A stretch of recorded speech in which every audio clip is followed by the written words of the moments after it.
มันคือเห็นบาปเจ้าของเนี่ยคือเห็นแม่นี่ที่มันขักหลายจะเป็นดีหลายแม่เนี่ยโอ้ยเอาอีกอย่างเนาะไปตอบบุญแทนคุณเล่าจะให้เรามาปฏิบัติธรรมคือเฮาเด้ฝ้าห้องซื่อๆเจ้าของให้คือหอนแม่ซัวตายแท้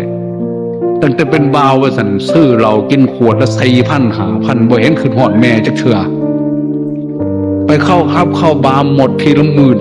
20,000คำเดียวก็บ่อยากโอ้ยให้แม่กูกินน้ำดีก็บ่ขึ้นมันมานั่งบวชนั่งสมาธิว่าสันกินข้าวมื้อเถื่อมันนั่งคือหอดเพิ่นเดินจงกรมให้มันพอมากอกดึกหัวเจ้าของคือหยังนะตะกี้ซึ่งมาบ่คือหอดเพิ่นใจมันแข็งกระด้างบ่มีหูหอมทำเดินจงกรมไปฟ้าร้องตึ้งใจอ่อนโยนโอ้ยแม่กูคือสิคือหอดลูกน้อได้ยินเสียงฟ้าห้องโยกมือขึ้นนบสาธุเด้ออย่าให้แม่ผู้ขาขึ้นหอดผู้ขาเด้อให้ผู้ขาขึ้นหอดแม่ผู้เดียว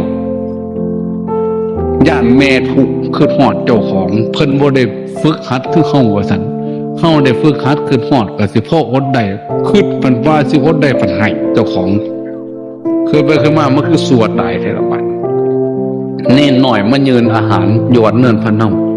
อาจารย์ให้เฮ็ดหยังเราอ่ะข่อยเป็นวัดตัวข่อยไปสิให้จังได๋ว่าซั่นเพิ่นตัวเขาหันหน้าลีเซ็ตดำตามันเป็นจิตใจเฮาอ่อนโยนแล้วมันสิเห็นบาปเห็นบุญจังน้อยก็ปีนถงเท่านั้นติแม่ใหญ่เพิ่นสิมีค่ารถเมื่อบ้านบ่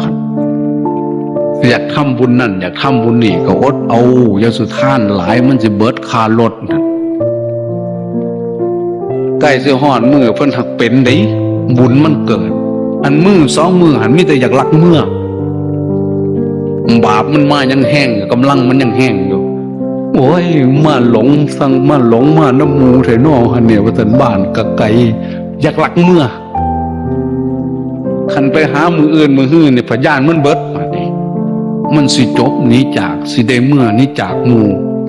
เลี้ยวบางผู้นั่นก็เป็นตะคืดหอดเลี้ยวบางผู้นี่ก็เป็นตะดีคืดบางพีบางหนองบางลูกบางหลานบัดนี่ข้าเจ้าก็มีเวียกข้าเจ้าก็มีงานปาถิ่มเบิดไล่ละถิ่มเวียกเก่าการหลังไม่หนุ่มไม่หยาบบ่ได้รับได้นอนน้ำห้องบัก